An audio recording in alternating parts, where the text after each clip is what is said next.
get started. So first of all, the main concept that I've found in teaching the last several years that has really become a game changer for my students is to not think of ear training and sight reading as separate. I try to join them right from the beginning of lessons, so that if somebody's learning to read something, they're also learning to hear it, and if they can hear it, they should be able to read it. If they hear it in their head, they should be able to visualize what it would look like on a page. If they can read it, they should be able to hear what it sounds like in their head. So I just start working on that immediately. And so that's what we're going to talk about today, how you can do that and in getting started. One thing that really helps is to teach melodies at the beginning. Let's just say melodies at the beginning. We'll get into chords maybe in a different video. But if you teach melodies right from the beginning in a very kind of impromptu way, improvisatory way as a teacher, I would say, or as a parent, it really opens things up for everyone. So, for example, if I know in my books, Musical Monsters, it's like just one line, do, re, mi melodies. I want everybody to master do, re, mi melodies. So if I know I'm going to work on a new piece out of the book, or even review something out of the book, what I will do is I'll go to something like this on a whiteboard, something that I can draw on in the lesson. And so what I do is I will go through, and if they show up, I'll just say, okay, real quick, sing this to me. So just to show you how this works, we usually use F sharp as do, so we use do, re, mi. So do, mi, do, re, re, do. Okay, so they would sing that back. And then I would just change a couple notes. And then we would do it again. And so it would be mi, re, re, do. And a lot of times I'll have them do it backwards. Do, re, mi, do, mi. And then, I'll have them draw one. I'll have them, change the notes around. And then they sing what they write. This is a huge deal with students and teaching. If you have them writing out melodies, even if they write something like this, it's still beneficial for them. I mean, it seems kind of silly, but just having them write this, asking them to write something, the easiest thing they can think of. And I'm using 8 notes. A lot of times at the beginning for the little kids especially, I only draw 4 notes. So let's just do the first 4. Mi. That's all I do. And I say, okay, now let's keep all the mi's, but change one of the note. Maybe they'll do this. So mi, do. And we just ask them to sing it. There's no reason to get them doing this on the piano until they can sing it really quickly. So we're jumping right into sight singing right out of the gate. And so this one, mi, do. They could do it backwards. Do, mi. They could change another note. So do, mi, do. And then change another note. Do, re, mi, do. And at that point, if they hit one like that, I would ask them, okay, does that song sound familiar? You just sang a song, do, re, mi, do. That is actually a very common melody, a very common song. And so we start doing things like that to help them start to hear music around them and relate to it and connect to it. Maybe they'll do this. Mi, re, do, re. And if they sing that, I'll say, does that sound familiar? And then I'll ask them, go ahead and finish it by singing what you think would be the next notes. Mi, re, do, re, mi. Okay, so then you have them really engaged with their listening. You have them really engaged with just general playing music before they're actually on an instrument. And then once they have that with their voice, once they can hear that and sing that, then you just move them over. And like I said, in Musical Monsters, we use the 3 black keys.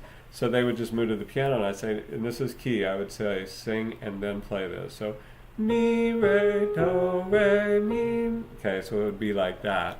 It wouldn't be, now that we're moving to the piano, we're going to stop singing. So we don't do that. We always are singing and playing. So, do, re, mi, do. And if they recognize it, I say, can you try to finish the song? Do, re, mi, do, re, mi, do. And then if they're in book 1, they haven't done the mi, fa, sol. They haven't done that yet. So whenever I start lessons a lot of times with this. And honestly, I do this with advanced students, adult students as well, just on a more complex level. So you can see here that I've added another line. So now we get, if we read this, what's there? I just had this on here, but let's switch to C. This is what we do usually in book 2. So like Beatbots, book 3, Jurassic Rock, book 4. What is book 4? Book 4 is Misfit Maestros. This is, and then we move into the full staff. So if we're looking at this as it is, it's still do, mi, do, re, do. So nothing changes. It's still do, re, mi in this melody. So let's change it. That's fa, and this is sol. So let's just do fa and sol again. So now it'll be do, mi, and then fa, sol, and then we have them do it backwards, for example. Sol, fa, mi, do. And then we start changing them. A lot of times I'll ramp them up gradually. So they're not doing any big jumps at the beginning. Do, re, mi, fa, sol. And then, you can start doing, usually I'll do a note in the triad, the tonic. Do, re, mi, sol. That's an interval that, they should be able to grab with a little practice. Do, re, mi, sol, fa, sol. But you can see, like, the potential here. You can, what starts maybe the first few weeks doing this kind of thing can morph into, and should morph into, we don't want to put a cap on this. Don't say, oh, okay, they can do the steps. Start really jumping them around, and at some point, whenever they're ready for it, and just see how they do, So if they do, fa, if they can't hit that, if they're going do, fa, then you just say, okay, we're not quite at fa. And then what I do, I don't do like do, re, mi, fa. I don't teach them to do that. I'll just keep changing the melody and get it closer until I find the ones they can do. Do, mi, re. Maybe that one's doable. Do, mi, re, sol. And then as they get better at that, I'll say now do, fa, re, sol. And they'll start to be able to really distinguish between this and this, and they'll start to really, I tell the students, if they're not sure about it, I tell them it's like kind of learning their colors, like when we learned what blue looked like and we learned what yellow looked like. Now here we're learning what mi sounds like and what do sounds like and what sol sounds like. They each have their own flavor, their own color, and that's what we're working on with this. Okay, so just to reiterate, this is not separate than learning to play the pieces. That's probably the most important thing I can emphasize here. So that if I know I'm introducing, let's go to what we did last time. If I'm introducing one of these songs in book 1, then a lot of times before we start actually looking at the pieces in the book, I'll spend 5 or 10 minutes at least of the lesson just drilling them on all the combinations of do, re, mi, so that way when they get here, they'll have seen it, they'll have done it, and this will be very easy for them to read. Same thing if we're doing book 2. So if we're doing something in book 2, then we drill them on this before we even play those songs. And by the time we've done this for 5-10 minutes at the beginning of lessons, then we jump to the pieces, and this is no problem for them. This is just to emphasize, this is a concept method, and I drill the concept. The concepts are way more important than the actual pieces. Okay, it's opposite of most teaching methods. Most teaching methods, they emphasize learning this song and learning that song. What we're emphasizing here are learning the concepts, because if they learn the concepts and they really master the concepts, then they maybe have mastered dozens and dozens of pieces of music, and it's really easy to apply the concepts and just like learn a piece. So let's keep going with how we can merge sight reading and ear training. Okay, so there's so many ways we can use these kind of cards. I call it a card game. But let's talk about how we can use this in a couple different lesson scenarios. So the idea is, let's not play this right now. Let's just first of all, I'm going to grab a square here, and I'll use this in a second. So let's turn that red. Okay. All right. So let's stay with singing it. Since these are unison, right hand, left hand. This is for book 2. Since these are unison, we'll just sing the line. So here's the game. If you're doing one-on-one lessons, I'll give you a group scenario and a one-on-one. We'll do one-on-one first. If you're using this in one-on-one, then you, as the teacher, or if you're doing it as a parent, and the student are going to play this game, you should time it, and however fast you win the game, you want to keep track of that, because in theory, each time you play the game, each week in lessons, you should get faster and faster and faster. Most students who really get this dialed in, we can finish the game in between 20 and 30 seconds. But at the beginning, it might take you 10 minutes to finish one round if this is really hard for them. So just keep track of your time. I call it the world record. Let's see if we can beat our world record from last lesson. And we just try to get a few seconds faster each week, each time we play the game. Okay, so if it's my turn, then I'm going to sing a melody. I'm going to sing ba ba da dum, or one of the other ones. So let's say I sing that one, and then I ask them, okay, which one did I just sing? If they guess the correct one, if they guess it was number 1, then we cross that out, and that one's no longer an option. Now it's the student's turn. Let's say the student sings something like this. Ba ba ba. Now, they have to sing it correctly. Okay? They have to sing it correctly, or it comes back to being my turn. So I would say, if they did that, I would say, were you trying to sing number 2 or number 3? And if they said yes, I was trying to sing 3, I said, okay. I would just walk them through it and say, okay, this ba ba was good. This one, ba, when you jump down there, you jumped a little too far, so it should have been ba ba bum. And so then that one's still on the table. We don't exit out with the red box or with a marker or whatever if we're using a whiteboard for this. Okay, so then it's my turn.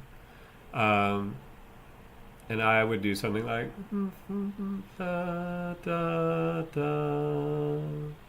Okay, and then if they guessed it, which is going to be tricky, which one is it? Is it number 2 or number 3? So let's say they get it. Assuming I sung it correctly, I think I did. Okay, now there's 2 left. Now they sing one, And if they get it, let's just say they get it, we'll say we do that one, then okay, and I guessed it right, then we do number 4. Now, since this is the last one and we know what it's going to be, we change the rules on the 4th one, the last one. I'm going to sing it. I'm going to intentionally miss one of the notes. You have to tell me which note I miss, like the 1st, 2nd, 3rd, 4th note, and what note I sang instead of what's written. So if I go da da da ba, then they should be able to tell me that the last note was incorrect, and instead of singing sol, I sang mi. Okay, and if they can't do this very well, then ask them to sing back in solfege. So if I go ba da dee da, or I go ba da da ba, and they go re mi fa do do do. If you hear them searching around for it, then you can help them narrow it in. So you can have them sing the solfege,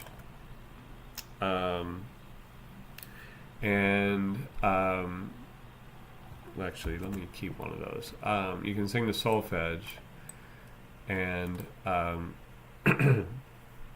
go and have them use that to guide you so that you can help them. So a lot of times what I'll do is, if variation on what I just did, if I go bum bum bum bum, I'll say, now to get credit for it you have to sing back in solfege. So I might not sing the solfege because I don't want to give away the notes. So I go dun dun bum bum, and they have to sing back to me mi sol do mi. And then when they sing it to me, they don't have to use the solfege, but I'll use the solfege singing back to them, and that will help them learn, maybe if they sang it wrong, where they kind of went wrong. It really will help. So look, there's no hurry in this. I have done so many lessons with students where we take, if it's a half-hour lesson, where we take the whole half hour and we don't win the game. They just can't get it. And that's fine. It's crazy how we just kind of hang with it and they get it, and then they get it a little bit more. Within 2 or 3 months, they'll be able to do this so fast. It is really kind of amazing. And usually, once they get it dialed in, you can play 3 or 4 rounds of the game in like 5 minutes. So you can get a lot done in a lesson. And so, if we go here to this one, same idea. Just, you would sing one, ba-da, and they would have to figure out which one it is, and if they guess it correct, you just start. And then, by the way, so that to demonstrate, bum bum, I would ask them to sing back mi fa, and then another layer that I add to this is, once they can do that, then I say, okay, to get the point, to win this round of the game, you sing it back to me in solfege, and then you sing it in solfege and play it on the piano. So if I go da dum, they have to go mi fa, and then they have to go to the piano and go mi fa, sing it and play it. So then that one's off the list. Okay, that one's no longer an option, and then we keep rolling. And then they might go ba bum, and I would answer do mi, and then back to them. Okay, and so we just do that. And again, let's say we get this one and the next one. This is the one where you do a round of changing the note. You change one of the notes, and whoever's guessing has to guess which one they changed and what they changed it to. So if I go ba ba, they should be able to go mi do, the second note you changed, and you changed it from re to do, and then mi do, and then they play it back. And that's how you win the game. Okay, so that's basically how I start with this. And in a group setting, we'll talk about that real quick, but a group setting, it works exactly the same way. And I'll give you an example of how we play this in a group. Because in a group lesson, this should be, I would say, at least half the class. And if you're not doing it with this, there's a bunch of other things, rhythms. We'll get to that maybe in another video. So, so let me share the screen again. So we're doing this in a group. Let's see, you have 4 kids. All 4 kids have 4 cards up on their piano. They're all looking at the same thing. So we'll just say 4 kids, kid 1, 2, 3, 4. We'll just do that so it stays. The first kid, and I always go clockwise so I kind of keep track of whose turn it is. All right, so the kid at piano number 1, it's his or her turn, and they can call on somebody else in the room. So let's say they call on piano number 4, and they say, "Do you have this card?" And then they play this, and the person at piano number 4 looks over all 4 cards, and they say, "Yes, that's card number 1." Then they both turn over their cards. So it's the equivalent of this. So those 2 students only turn over card number 1. The other 2 students keep all their cards up, because each kid has to start remembering who has what card. That's a very important part of the game. They have to remember who has what card. Okay, and then student number 2 goes, piano 2 goes. Piano 2 calls on, say, piano number 3, and they say, "Do you have this card?" Then they play one. If they get it right, they turn the cards over. If they don't get it right, if it's either played incorrectly or it's answered incorrectly, then those cards stay turned up, face up. And the student who turns over all their cards first wins the game. I don't like to necessarily pit it as a competition between kids, so what I do is I time it in the class and say, as a class, what's our record? What's the fastest we can turn over all the cards? That gets it out of less competitive mode with each other and more like they're working together as a team. And you'll see them work together as a team to get a faster time. It's really cool when that happens.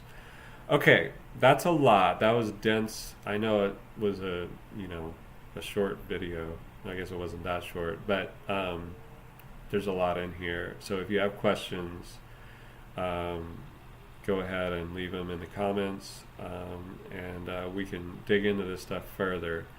But hopefully this gives you some idea on how to join the reading and ear training right from the beginning. All right, thank you so much for joining. Once again, my name is Michael Stegner. Like and subscribe. If you follow and subscribe for notifications, then you'll see, I think you'll get like notifications next time I go live or when these new videos post. But I'm still learning this, but I think that's how it works. So please subscribe and all that stuff so we can stay in touch over all this. All right, let me know if you have any questions in the comments.